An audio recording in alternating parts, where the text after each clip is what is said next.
At 16, she simply vanished from the ice. No scandals, no broken bones, no public meltdown.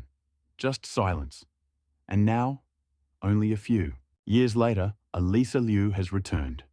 She is sticking the most volatile jumps in the game, dominating the biggest arenas and quietly locking in on the 2026 Winter Games. On paper, it is a stunning resume, but the stats don't capture the magnitude of this moment. Because Liu is not just coming back to the rink, she is coming back on her own terms. And that distinction changes the entire narrative. Here is the reality check. She didn't walk away because she cracked. She walked away after becoming the youngest national champion in American history. After shattering the ceiling of technical possibility. After carrying a weight of expectation that would crush most veterans. Historically, prodigies who exit the sport that young almost never return to elite form. The psychology acts as a barrier. Success at a young age is a trap. When you return, you are constantly battling, a ghost of your past self. Most athletes burn out trying to outrun that memory. Liu refused. When she retired, she didn't call it a hiatus. She called it a declaration of independence. That decision fundamentally altered the trajectory of her life. When she laced the skates back up, the dynamic had shifted. She was no longer skating to satisfy a judge. She was skating with total autonomy, picking her tracks, crafting her choreography, managing her calendar, and driving her own development. In the rigid world of figure skating, that kind of freedom is absolute anarchy. And here is the plot twist most analysts missed. After the time off, the body changes, and the mental break. Liu didn't tiptoe back onto the ice. She attacked. She rebuilt the triple axel, the most feared weapon in the women's arsenal. It is the move that separates the good from the immortal. A jump that eats careers alive. A risk she didn't need to take unless she was chasing something bigger than a podium placement. That is the million-dollar question. Why would a champion who already escaped the pressure cooker voluntarily step back into the furnace? Because this isn't about proving she still has it. It is about redefining who gets to decide she has it. Once you grasp that concept, the story shifts from hardware to legacy. And that is where the drama really begins. When Liu originally hung up her skates, the media treated it like a funeral. Winners aren't supposed to quit. Icons aren't supposed to leave in their prime. And teenagers certainly aren't supposed to abandon an Olympic path that others would kill for. But the data paints a darker picture. Early bloomers face a brutal psychological decline. By 16, Liu had already lived a lifetime of competition, national titles, global spotlight, the weight of a nation. The adrenaline rush was gone, replaced by the grind, the criticism, and a future that felt scripted by everyone else. That is the nuance people miss. Burnout isn't an explosion. It is a slow fade that happens when you lose your agency. In her exit interviews, she didn't speak of fear. She spoke of numbness. She was skating out of obligation, not passion. That difference is critical. Motivation is a fuel mix of external validation and internal drive. When you run on validation for too long, the engine stalls even if the lap times look good from the stands. So she cut the cord. No farewell tour, no ambiguity, just distance. She went to college, she hit the slopes she traveled. She lived a life unmeasured by a stopwatch. And in that vacuum, something strange happened. The pressure evaporated. Curiosity took its place. The sport stopped feeling like a job and started feeling like a choice again. That was the turning point. Because when Liu came back, she didn't re-enter the old system. She hacked it. She didn't just resume training. She reinvented it. She demanded creative control over the art, the sound, the hours, the body, and the timeline. That is virtually unheard of in elite skating, particularly for women. And that shift rewired the psychology of her performance. Instead of chasing approval, she was building a statement. Instead of reacting to the world, she was forcing the world to react to her. The pace slowed, but the focus sharpened. That is why the return was quiet at first. No viral stunts. Just a methodical reconstruction of Edge's rhythm and self-belief. And then the scores started climbing. The programs got cleaner. The difficulty spiked. She isn't the same kid who left.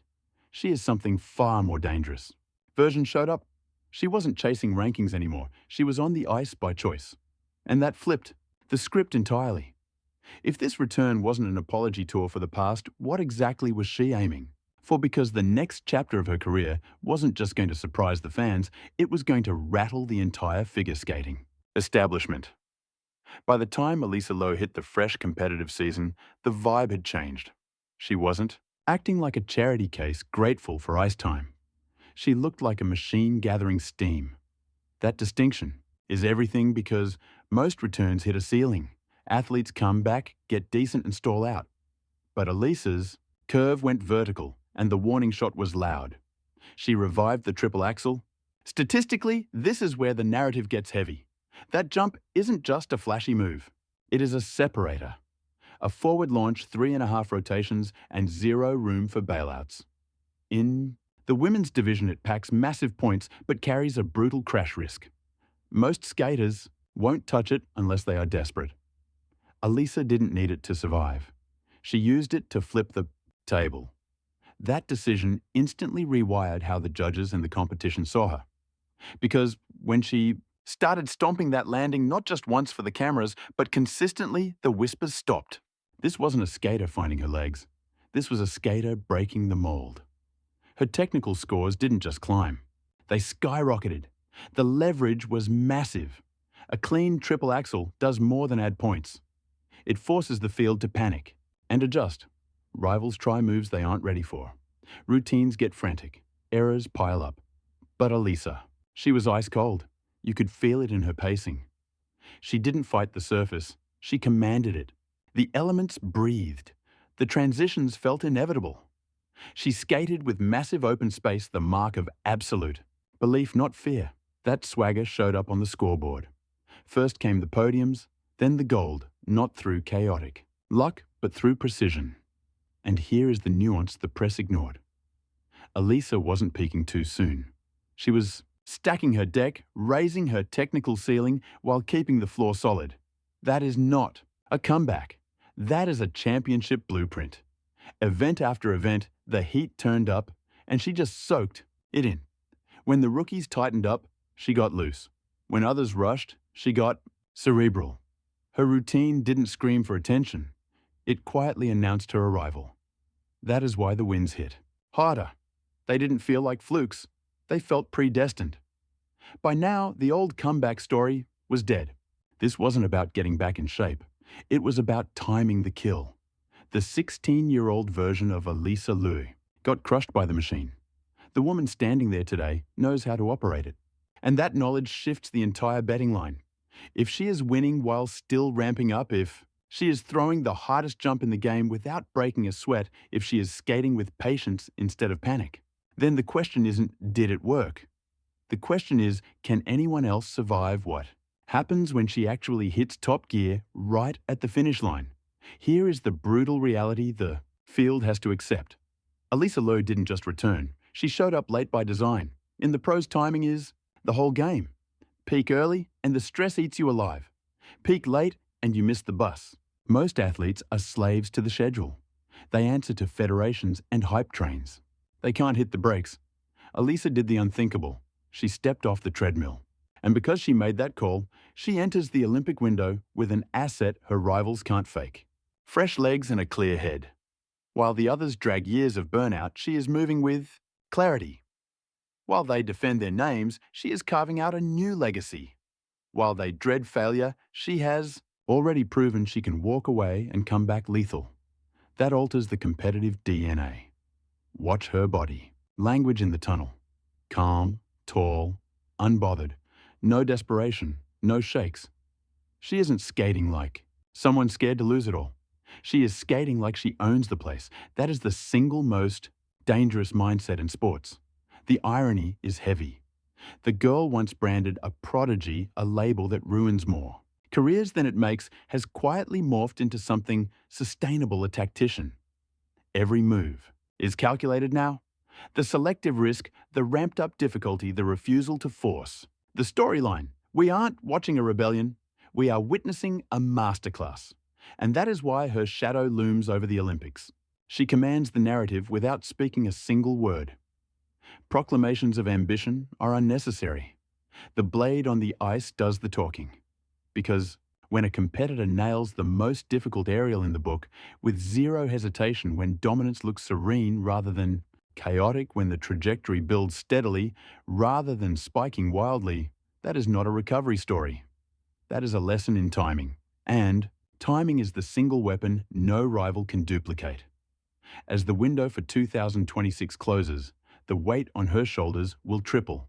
The hype will become deafening. The error margins will disappear. This is where dynasties crumble. Yet Alisa Liu has already weathered the storm that destroys most young phenomena. That terrifying realization that you won too much too soon? She did not white-knuckle her fame. She released it. Now she steps back onto the stage when it truly counts. Which leads us right back to the beginning. She is not here to validate her existence in this sport. She is here to rewrite how she fits into it. If she crests right as the eyes of the world lock onto her, nobody will call this a comeback. It will go down as the most calculated masterstroke figure skating has ever witnessed.